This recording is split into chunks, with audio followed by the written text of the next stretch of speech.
Hey everyone, welcome back to part two. This is going to be the demonstration part of the lesson. So this is we're going to start with the reamping of the guitar here. If you notice on the picture, the three microphones, I lined up the capsules as close as possible. Can you see my? Yeah, you can see my mouse. So the capsule here is going to be along this black edge. That's where the capsule actually is. With the SM57, it is slightly behind the grill. Now with the Sennheiser 441, it's actually, I don't know, a third of the way back over here. And those are the microphones. This top one is the Sennheiser 441. The next one is a Shure SM57, and the bottom one is the Sennheiser 609, E609, something like that. Honestly, the 441 right here is one of my favorite mics. It sounds great. These are all dynamic mics, and they all sound fairly different from each other. The 441 is known as a very neutral sounding dynamic mic, which is very odd. Most dynamic mics are kind of hyped. The hype. Most dynamic mics are hyped in one way or another. And the 441 is just a really, really natural sounding mic. It sounds great on bass amps, guitar amps, vocals, snare drum. It just sounds great everywhere. The SM57 down here, the kind of key characteristic to an SM57 is it has, I think it's like a 7K boost, and it's a pretty big boost. So it's kind of hyped in the top end. The 609 down here, a lot of people will use this in live settings because it's a flat mic, and they'll use it on guitar amps. So what they do is they'll plug the cable in, but then they'll drape it over the top so it just dangles in front of the guitar cabinet. They don't get a whole lot of love in studio. I don't use them very much, so I figured it would be interesting to throw in. They're kind of bright, kind of gritty sounding. But anyways, let's go ahead and that's my screen capture software. So here in Pro Tools, I have a limiter on the end of it just to make it loud enough so we can hear. So let's go ahead and listen to the 57. So this is close. This is what we just saw right here.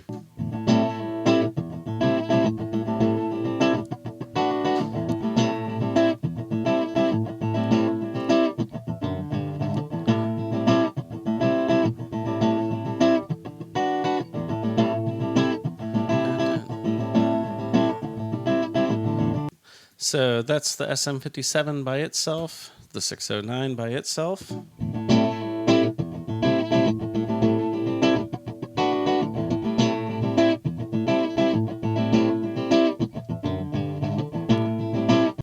I honestly think the 609 sounds better than the 57, surprisingly.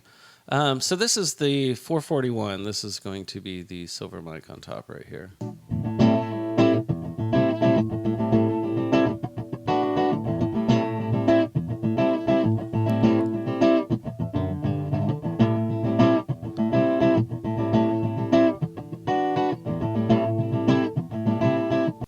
A little bit more bass than the other two, a little less crunchy highs. I want to go ahead and zoom in. So when we're talking about phase relationship, what we can look at is we can look at the. Let me make these a little bit bigger and kind of bring this down. So when we talk about phase relationship, we're talking about these waveforms lining up. And if we can see, they don't quite line up perfectly. If I shift-click everything, you can see the 57 and 441 line up practically perfectly. The 609 is a little different. It's not quite, if this waveform was moved down a little bit, it'd line up perfectly. But this has to do with the dampening of the capsule. So even though the mics are pretty dang close, they don't always line up perfectly. So what I want to do now is we're only going to listen to the 57 and 609. And what I'm going to do is just put a channel strip on here real quick. So if we want to check the phase relationship between the two, a good way to do it is to flip the phase on one, and you're going to want practically complete cancellation of sound. And this will kind of show you that it's perfectly, as aligned as you can get it. Nothing's ever perfect. But so I'm going to play it, and then I'll flip the phase on one, and we'll see how much it cancels.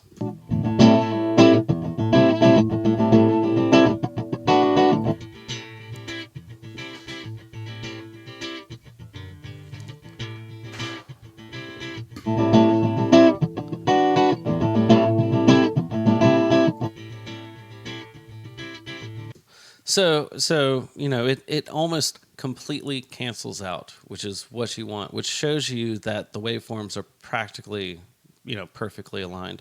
So let's go ahead and do this with the 57 and 441.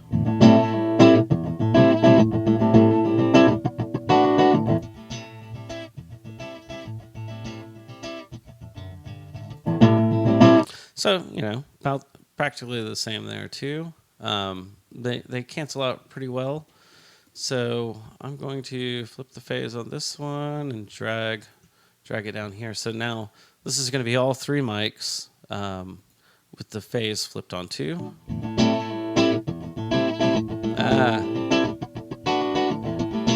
So here we're getting more complex phase cancellations going on. I'm going to go ahead and drag it down here. So anytime I engage one of these, I'm going to be flipping the phase. So each one of them has their phase flipped on there. So when I engage it, it will flip the phase. So here's the argument for multi-miking stuff. Whether it be a guitar cabinet, whether it be a cello, whether it be a saxophone, anything. The idea behind multi-miking stuff is you get multiple tonalities basically between the two that you can blend together. So what I'm going to start with is I'm just going to start with the 57, and then we'll put in the 609, and then I'll swap it out for the 441. 57, 609, just 57.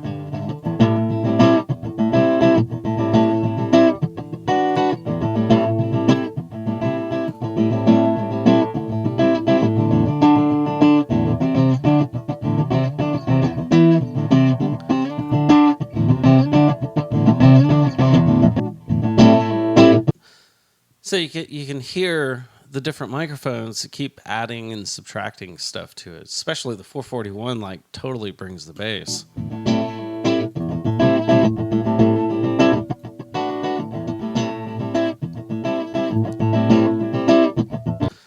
So that is close mic'd right here. We have good phase relationship on all. Now I can switch over. I labeled all these. So we're going to do far. So this is going to be the far mic. This is, I don't know, a little over a foot back or something. We're going to kind of do exactly what we did before. And we're going to listen to them all individually, and then I'll start flipping phases. So this is the 57. And the 50, this is way different tone. Just by moving them back, there's a way different tone.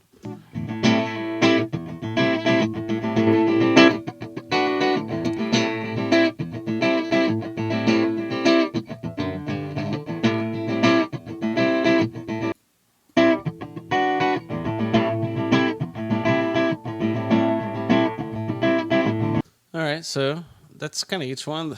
Man, I just said I don't like the 609, and then here I'm like, the 609 by itself sounds great. So let's go ahead and combine them, and we're going to go ahead and start flipping phase. So this is phase on the 57 609.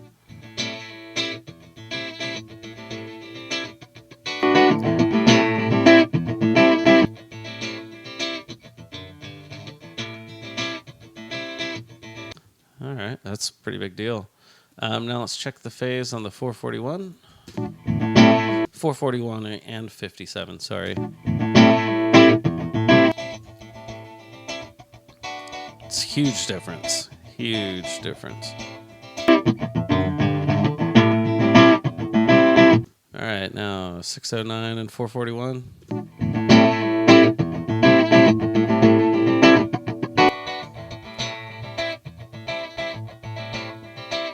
So the phase is pretty good on all of those. Man, the 609 sounded really good. 441 is definitely dark. But, yeah, maybe more usable. So anyways, that is further back. So we're going to go ahead and move on to the next one. So both of these have been what's known as on-axis. On-axis means that it is direct face on. Off-axis is kind of off to the side. And here's a little diagram for it. Off-axis, you can kind of point at different directions. Now, on-axis, they just show it pointing to the front of the speaker cone. You can also move it from side to side, and it's still considered on-axis. The idea is it's perpendicular with the sound source. So, yeah, this is off-axis. Just 57.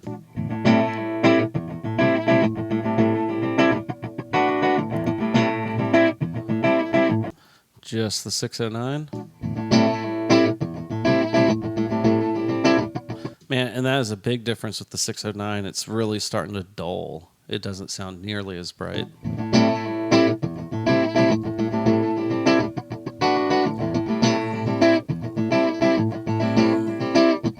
So let's listen to the 441.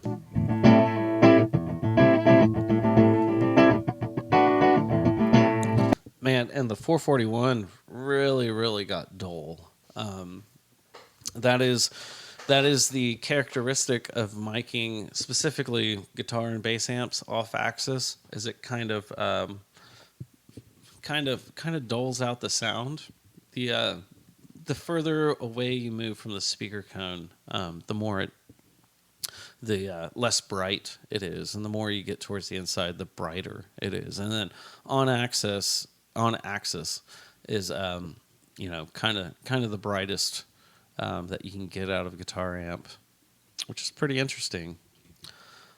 So we went ahead and flipped the phase, and we checked that. We can zoom in over here and just kind of see here we're at that crossing. So again, the diaphragm of the 609 is slightly lagging or something. Not a big deal though. You can't really tell that it's slightly off phase there. If we put it perfectly on, as perfect as it can get. Yeah, it's pretty interesting. So next, that was the off axis. Let me see what's on my thing next. Okay, so next is large diaphragm condensers. So what we have here, the silver mic, is the Neumann U87. Sounds really good. This is one of the industry standard mics, like an SM57. It's a great all-around mic. It's expensive, but the deal with U87s is, you go from one studio to the other. They have a U87. You already know what it sounds like. Bam, that's the deal with industry standard stuff. Is wherever you go, it's going to, if they have that, you know what you're getting. Down below that, this right here, this little guy, this is a AKG 414. It's another kind of industry standard mic. They sound really good. This one over here, you probably haven't seen. This is a Microtech Gefell. This is the U70. I think I named it wrong. UM70, U70, something like that. So this is actually a medium diaphragm. The U87 and AKG are 1-inch diaphragms. The Microtech Gefell, this guy, is a 3/4 inch diaphragm. It's millimeter of something millimeter. But to American, it comes out to about 3/4 of an inch. You don't find them around a lot. They sound really good. Anyways, so this is up close. You can see I had to position the capsules differently on this one because they're all side address. It was just a little bit more difficult to put them all up there. But let's go ahead and listen to them individually, and then we'll check the phase on everything. So this is the U87 up close.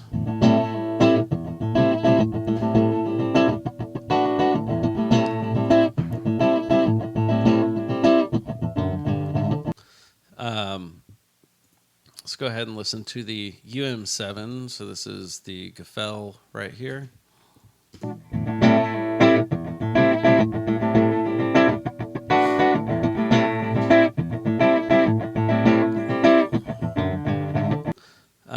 So let's go ahead and listen to the 414, which is this bottom one right here.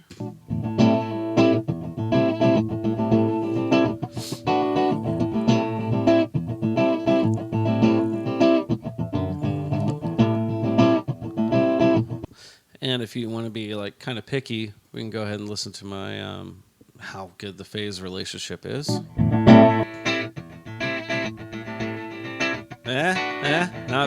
Not bad.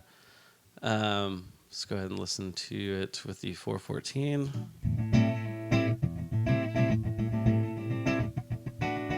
Now, so that's extremely interesting. So when you listen to the U87 and 414 with the phase flipped, you lose practically all high end, but the low end is still there.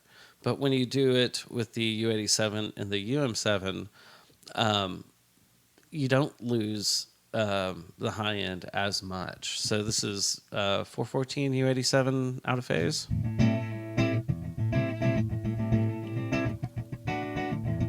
And then we'll flip that UM7 U87.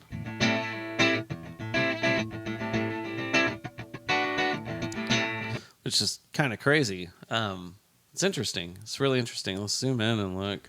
I thought we did zoom in, and it didn't look that far off.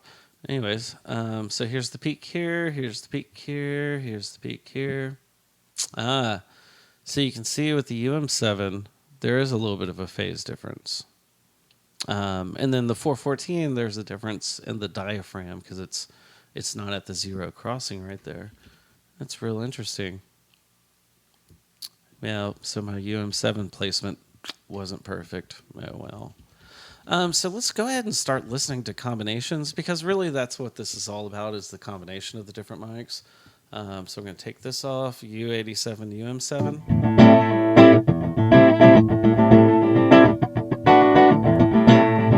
U87 414.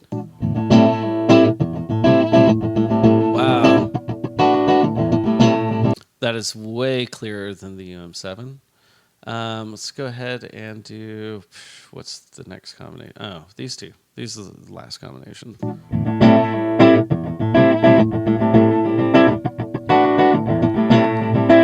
So a bit more of the same. Let's listen to all three.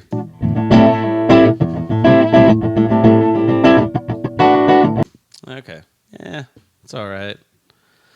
So next, same setup, just same further position. Go ahead and switch these over to far. I'm sorry, that's back to the dynamics. Far. U87.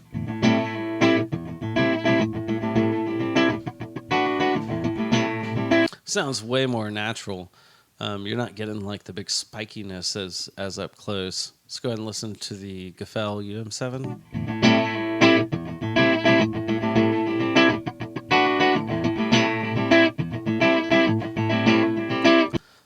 You get a little bit more natural sound like that versus the U87. A little bit more string, whereas the U87 catches a little bit more low end. 414 far away.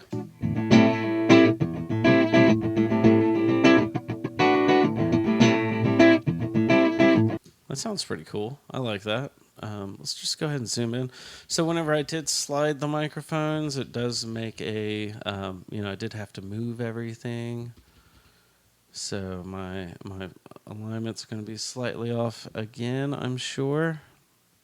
So if I select all of them, you see there's a little phase difference with the 87. We can pick a peak. So here's about the peak. It's not that far off. It's hard to tell. Like, and that's the thing. The way you tell is by flipping the phase. So they'll, if I flip a phase here,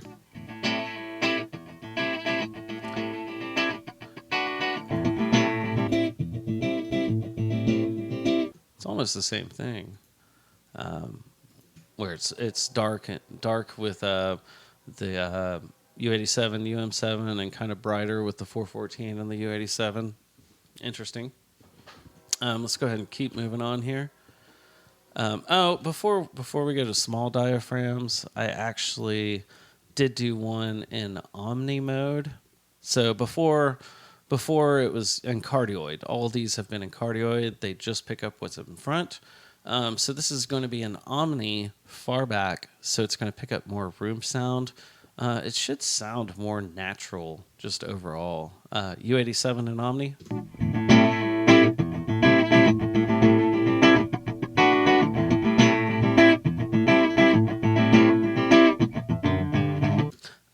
UM7, the Gefell UM7 and Omni.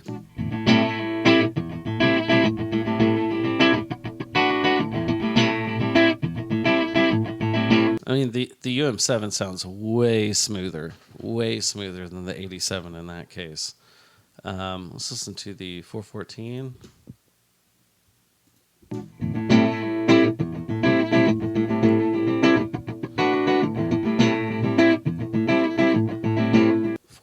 Sounds darker. Interesting. So I'm going to do some combinations of them. I'm going to go ahead and do, this is UM7 414 and Omni.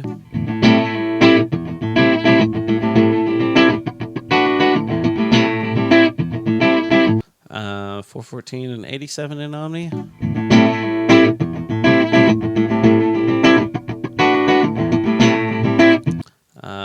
UM7 87 in Omni.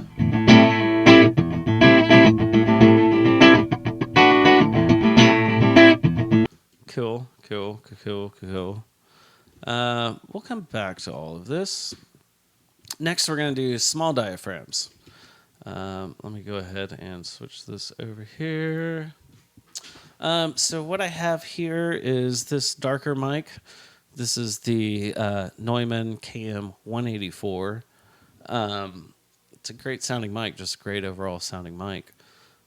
This right here is the Schoeps mic. I don't know the model, but man, like I found this mic and basically fell in love. Schoeps are known for being just extremely crystal clear and lifelike. I like it on a bunch of stuff. Normally, when you're doing guitar cabinet, you would not use a small diaphragm condenser. It's just, a lot of people don't do it. I was pleasantly surprised. Peeking out of the back right here is a Rode NT5. These are all cardioid. Let's go ahead and give it a listen, just the KM184.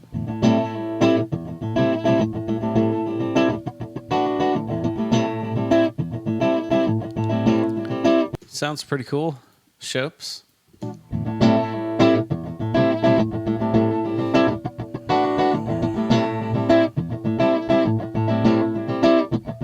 Pretty natural sounding. Nothing really sounds hyped. NT5.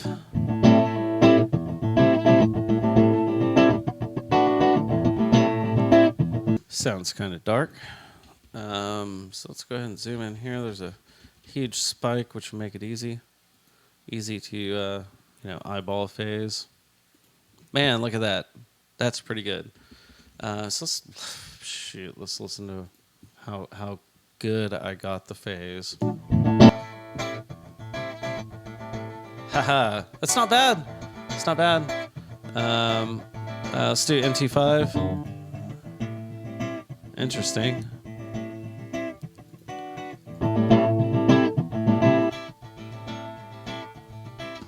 It's pretty interesting. I did do a far away one. I did not get photos of this. And 184 far.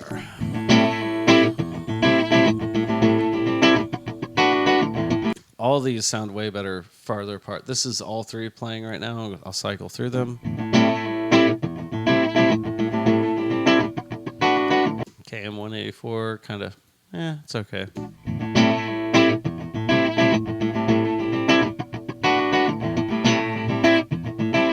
Shope sounds pretty good. NT5.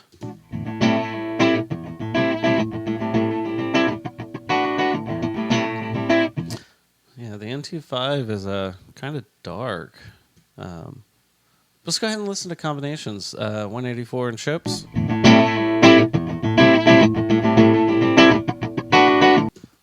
Shopes and NT5. I'm sorry. That was NT5 and 184. Now let's do Shopes and 185.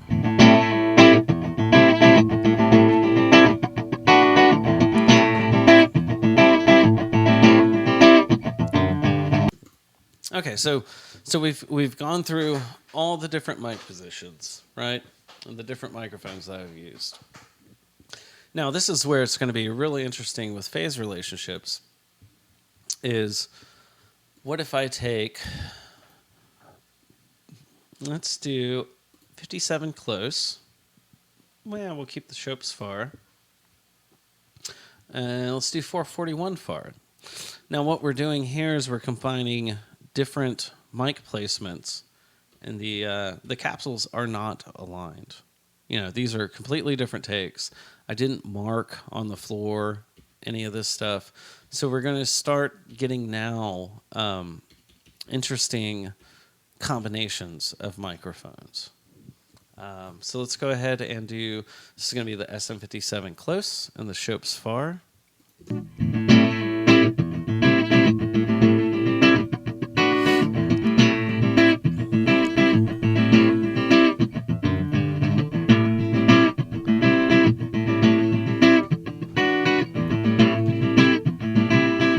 So this is really interesting. So one mic is close, right next to the speaker. The other one's further away. And we can already see that, if we take it by this little waveform right here, I mean, it is a good little bit of time away. Minutes, seconds, yeah. That is something. So we're getting phase interaction here, basically. So let's go ahead and listen to the Shopes and 441. I'm sorry, 57 and 441. So 57's close, 441's a little further back. Now, here's the interesting thing. I'll let it play, and then I'll flip the phase.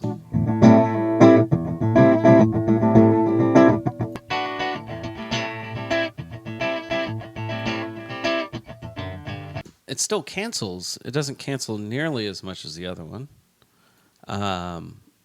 So let's go ahead and I'm going to bring in the Shopes.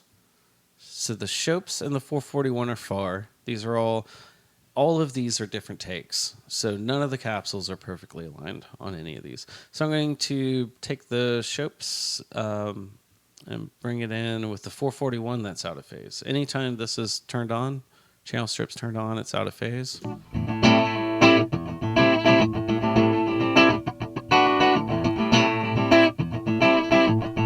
And that is a wildly different result than we've gotten the other times. I mean, that is wildly different. It definitely scoops a ton of the mids out.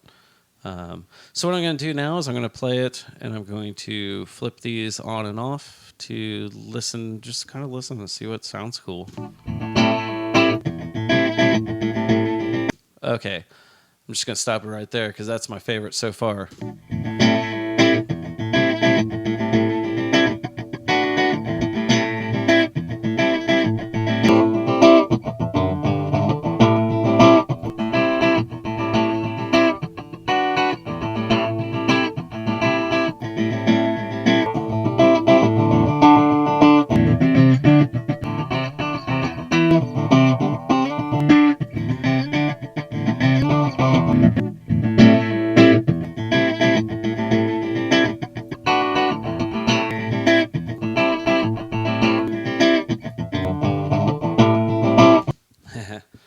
pretty cool.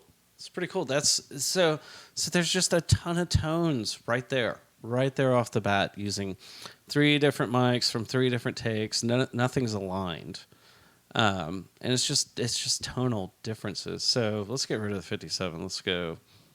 Oh man, let's go U87 close. Everything off.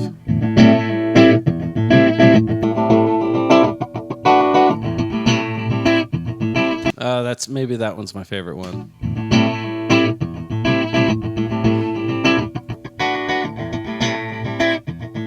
And maybe that one's my favorite one.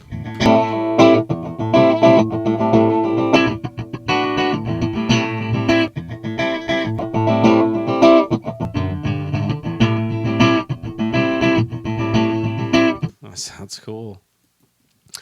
So instead of Shope's far, let's do Shope's close, and we'll listen to everything. We've been wearing out the 441. Why don't we do 414 far?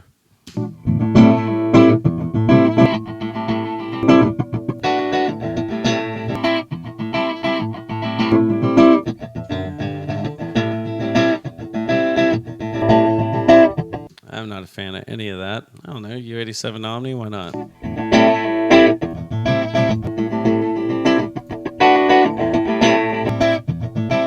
Man, that sounds cool. The Shopes.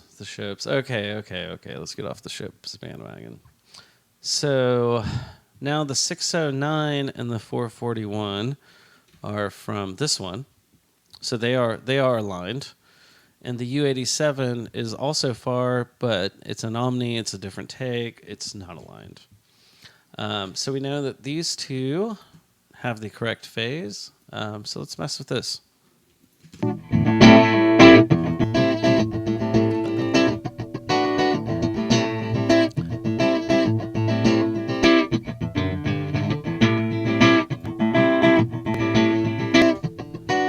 Actually, I think this one's my favorite. So this is literally just been flipping phase. Oh God, there's so much more you can do. But I haven't done really anything than just flip phase on these. The other thing you can do is you can adjust levels. So if we play it, so we're getting the tones. Let's say this is the tone I like. This is the tone I like. So I have 3 mics to choose from. Let me turn off comments here. I don't even know how that got turned on. So I have 3 mics here. I like the way this sounds.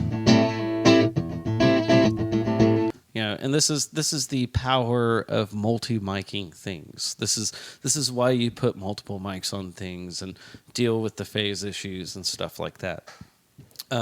So what I can do now is I like this. Now I can actually switch over to the mixer side. Oh, that's not the mixer. So this is the mixer side. This is my 87, my 609, my 441. I'm going to group these two together. I'm just going to call it nines. Just for now, so I can bring the fader up and down.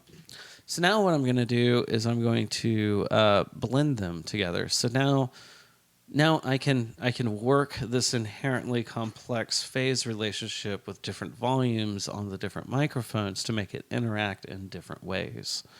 So I'm going to start off with what we were listening to and adjust from there.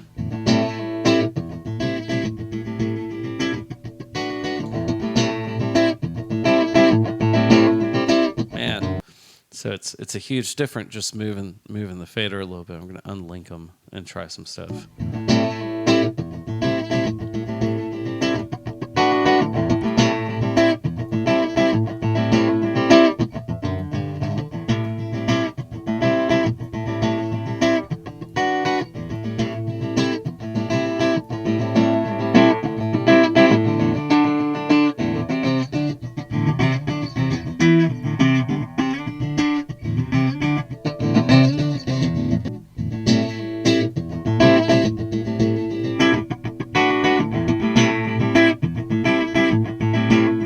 Maybe.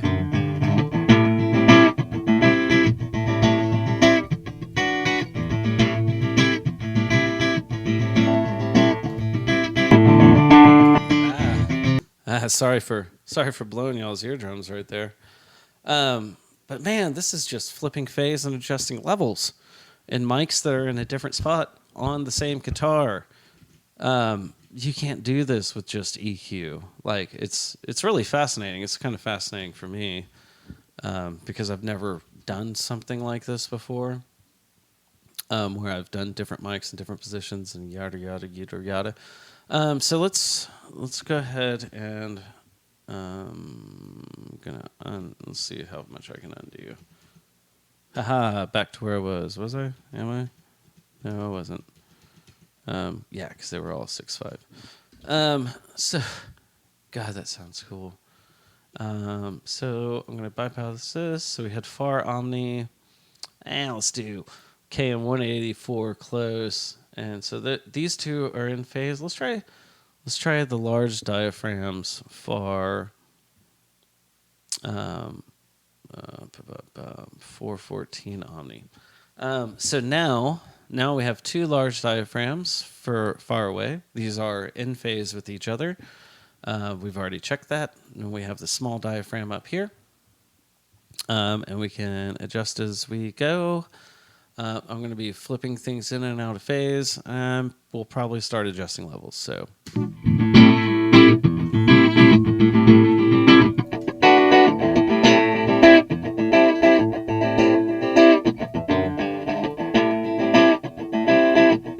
It's like a cool telephone effect.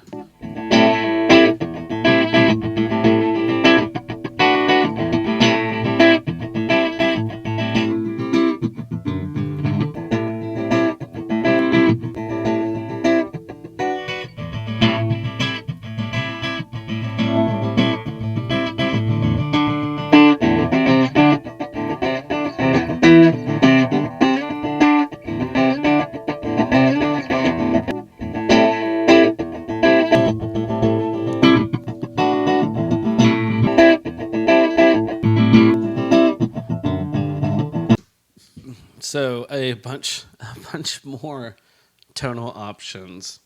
I mean, this is I said it's 9 mics. It's 9 mics, like 7 different positions. So you start combining them, and then you start adding in the flipping phase, and then you start adjusting levels, and the tonal options start just becoming crazy. So that's kind of the the power of having things in phase or out of phase creatively. Let me go ahead and we're going to go ahead and pull up the drum track. So here, this is the drums. I think everything's muted. 1 and 2. I can get rid of that. So this is a drum take that I recorded. I can't believe I dropped an F-bomb. I'm going to have to start all over and re-record this. Anyways, so here's the drums.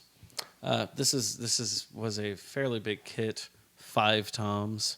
People that need 5 toms. Anyways, let's listen.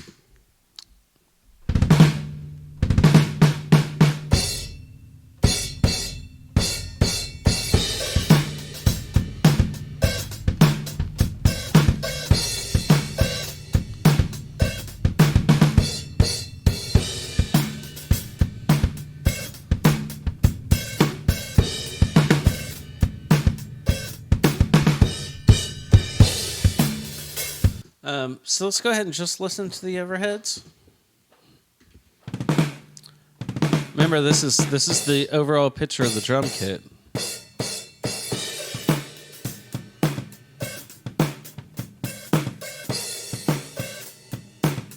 So I definitely did use a spaced pair. So this is 2 microphones kind of far apart. I'm going to go ahead and move it to where...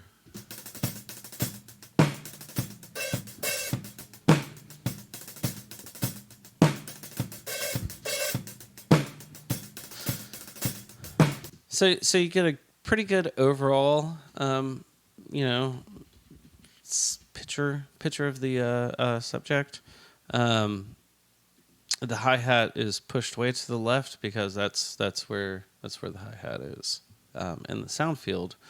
see if we can find some toms. He had 5 toms, and he only hit this tom twice. Anyways, let's see if we can find some tom rolls. That's not one. See, the toms on his kit weren't the strongest. There's a good tom roll. Let's listen here.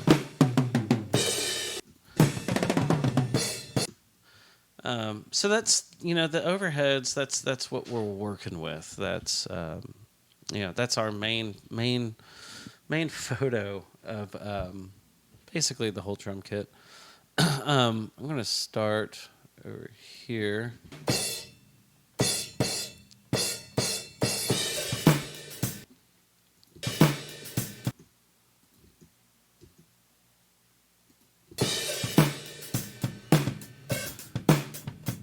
So what I'm going to do now is I'm going to start adding elements in, and we'll flip the phase on stuff and listen. We're going to do it with the overheads. I'm going to start with the kick first. Let's actually listen to the kick, inner kick. So this is the mic that is in front of the kick, but is slightly pushed into the hole. The outside is just outside. I want to say this is a U47. The inside kick drum was definitely a AKG D112. The outside, I believe, is a U47. And this is outside of the hole, normally pushed off to the side. Can't quite remember if I did that or not. So first off, let's listen to these two. Make sure that they are in phase. I'll load up a channel strip plugin.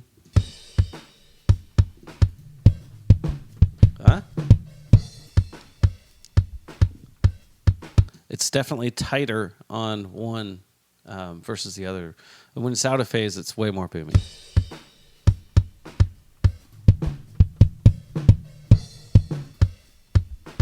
Okay, so that's just those two. Let's go ahead and add in the overheads.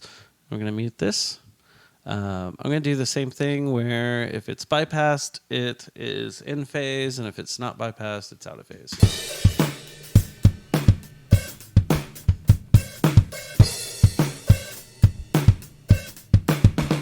I can't really hear a difference. Let's go ahead and drag this over and add in the outside kick. Now there's a huge difference there if it's in phase or out of phase.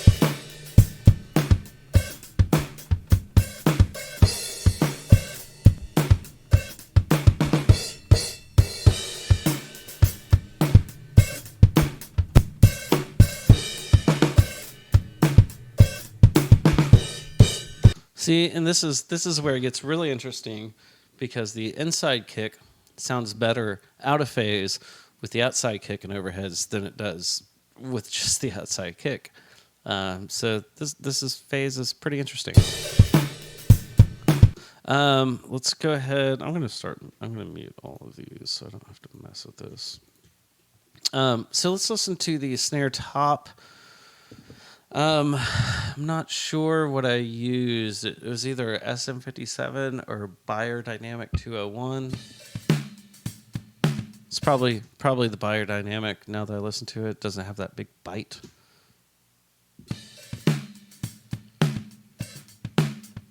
And then this is the bottom of the snare mic. So here's the combination.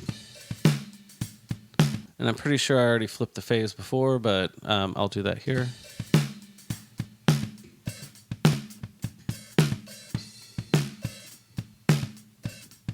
Surprisingly, I don't hear much of a difference. So let's go ahead and bring the overheads and kick drums back in. I'm just going to bring the top mic.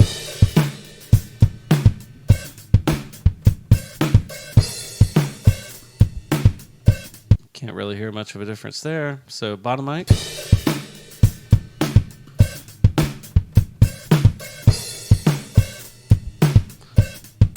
Can't hear much of a difference. And that happens sometimes where it's the phase, because we're using multiple microphones, sometimes the way that all these microphones combine, whenever something's in phase or out of phase, it may be 6 in one, half a dozen in the other. And there's nothing wrong with that. Because this is, again, this is a bunch of complex waveforms combining together. So let's go ahead and bring in the room mic. First off, let's listen to the room mic. I believe that this was a AKG 414, like from the guitar video. I believe that's what this was, and Omni pushed it really high in the air and in the corner.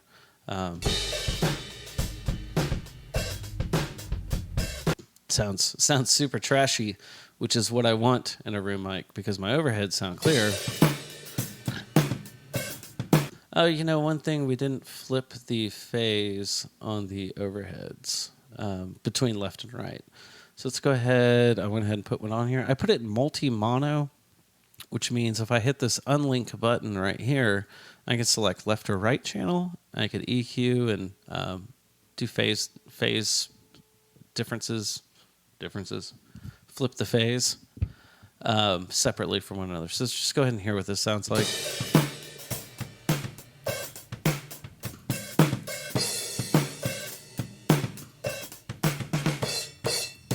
So you can definitely hear a very big difference whenever these are in phase or out of phase. Again, this is a spaced pair, so they are not perfectly in or out of phase. They are more in phase than out of phase with each other. So I'll go ahead and get rid of that. I will copy over one of these to the room mics, and we'll just listen to room and overhead. Not flipped at first, and then I'll flip it.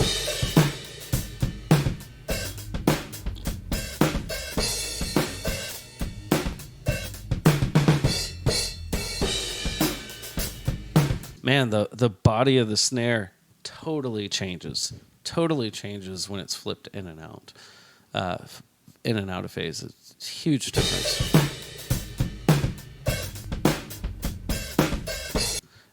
But so here's the big question: is how does it combine with all the other mics? So let's listen.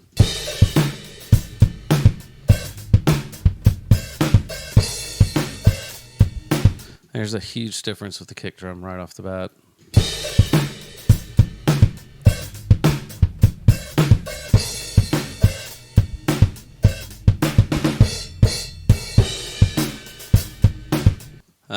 Yeah, wow. So now here's an interesting thing to do is what if we've been aligning everything to the overhead so far, phase-wise. So let's go ahead and, that's not what I wanted. Let's go ahead and just try flipping the phase on the overheads completely.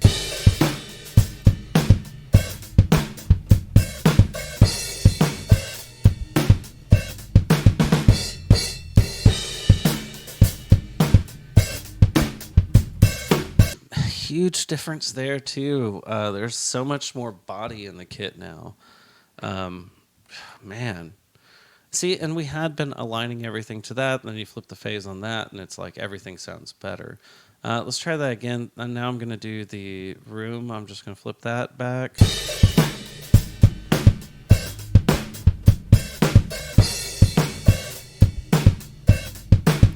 Something definitely happens with the kick drum.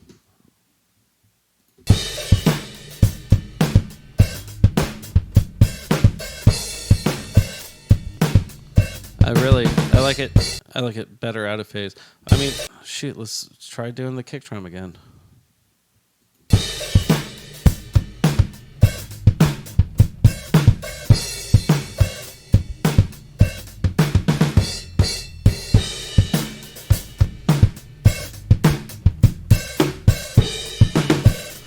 Man, listen how bad the snare sounds now.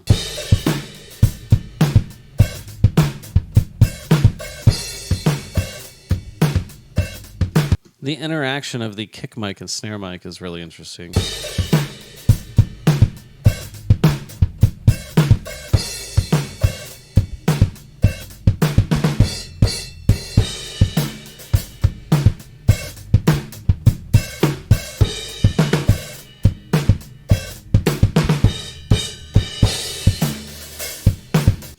Yeah, that's real interesting. Hi-hat, I think I use that Shops mic. Not a big fan of hi-hat mics.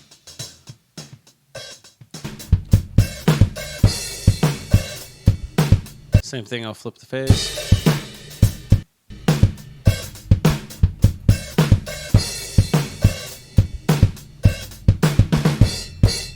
Can't really tell a difference one way or another. Man, wow. So so on this, from what I had it, I flipped the phase of 1, 2, 3, 4, 5 different things. And I like the way it sounds better now. Oh, you know what? I'll take this off, and then I'll flip the phase on all the stuff that we had flipped the phase on, just to hear the before and after.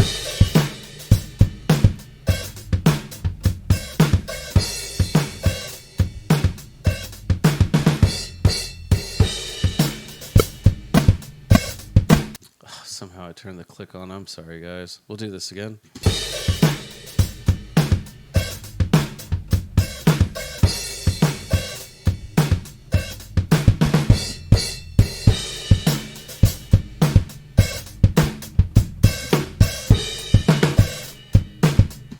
Wow. Yeah. So that is a pretty big difference between everything, between the before and after. Anyways, I hope you guys watched this demonstration because there's a lot of really, really cool stuff in this. The guitars really surprised me. The drums kind of surprised me. It kind of surprised me that I sent it to the client the other way. But when you're recording really quickly, I think we did 10 songs in like 8 hours or something like that, including miking it up.